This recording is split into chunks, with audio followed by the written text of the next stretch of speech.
Hi all, welcome to football arena. Quarter final മത്സരത്തിന് വേണ്ടി നാളെ അർജന്റീന ഇറങ്ങുകയാണ്. എതിരാളികൾ സ്വിറ്റ്സർലൻഡാണ്. നാളെ രാവിലെ ഇന്ത്യൻ സമയം 6:30 ഈ മത്സരം നടക്കുക. ഈ മത്സരത്തിൽ വിജയിച്ചുകൊണ്ട് സെമിക്ക് യോഗ്യത നേടാൻ അർജന്റീനയ്ക്ക് സാധിക്കും എന്നാണ് അവരുടെ ആരാധകർ ഇപ്പോൾ പ്രതീക്ഷിക്കുന്നത്. ഏതായാലും ഈ മത്സരത്തിന് മുന്നേ സ്വിസ് പരിശീലകനായ മുറാത്ത് യാക്കിനോട് ഒരു ചോദ്യം ചോദിച്ചിരുന്നു. അതായത് മെസ്സിയെ തടയാൻ വല്ല പ്ലാനുകളും ഒരുക്കിയിട്ടുണ്ടോ എന്നായിരുന്നു ചോദ്യം. ചിരിച്ചുകൊണ്ട് സർക്കാസ്റ്റിക് ആയിക്കൊണ്ടുള്ള ഒരു മറുപടി അദ്ദേഹം നൽകിയിട്ടുണ്ട്. ഇത് വല്ലാത്തൊരു സർപ്രൈസിങ് ചോദ്യമായി പോയി എന്നാണ് സർക്കാസ്റ്റിക് ആയിക്കൊണ്ട് അദ്ദേഹം പറഞ്ഞിട്ടുള്ളത്. അതായത് മെസ്സിയെ നേരിടുന്നതിന് മുൻപ് എല്ലാ പരിശീലകരോടും ചോദിക്കുന്ന ഒരു ചോദ്യമാണ് ഇത്. അതിനെയാണ് സർക്കാസ്റ്റിക് ആയിക്കൊണ്ട് അദ്ദേഹം വല്ലാത്തൊരു സർപ്രൈസ് ചോദ്യമായി പോയി എന്ന് പറഞ്ഞിട്ടുള്ളത്.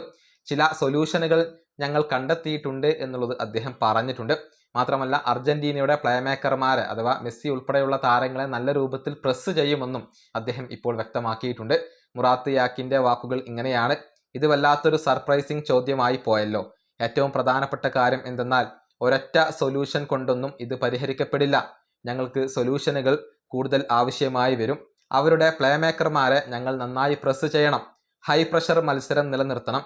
ലോക ചാമ്പ്യന്മാരെയാണ് ഞങ്ങൾ നേരിടാൻ പോകുന്നത്. അതുകൊണ്ട് തന്നെ അവരെ തടയണമെങ്കിൽ കൂടുതൽ എഫേർട്ട് ഞങ്ങൾക്ക് ആവശ്യമായി വരും. എല്ലാം കളിക്കളത്തിലാണ് തീരുമാനിക്കപ്പെടുക. പക്ഷെ ഞങ്ങൾക്ക് ഞങ്ങളുടേതായ സൊല്യൂഷനുകൾ ഉണ്ട്. ഇതാണ് സ്വിറ്റ്സർലൻഡ് പരിശീലകൻ പറഞ്ഞിട്ടുള്ളത്. അതായത് പ്ലേമേക്കർമാരെ നല്ല രൂപത്തിൽ പ്രസ് ചെയ്യും, അതുപോലെ തന്നെ ഒരു ഹൈ പ്രഷർ മത്സരം നിലനിർത്തും എന്നൊക്കെയാണ് സ്വിസ് പരിശീലകൻ ഇപ്പോൾ വ്യക്തമാക്കിയിട്ടുള്ളത്. സ്വിറ്റ്സർലൻഡിനെ സംബന്ധിച്ചിടത്തോളം അവരുടെ സുപ്രധാന താരമായ മോൻസാമ്പി കളിക്കുന്നില്ല എന്നുള്ളത് സ്ഥിരീകരിക്കപ്പെട്ട കാര്യമാണ്. ഈ വേൾഡ് കപ്പിൽ മികച്ച പ്രകടനം നടത്തിയ താരമാണ് അദ്ദേഹം.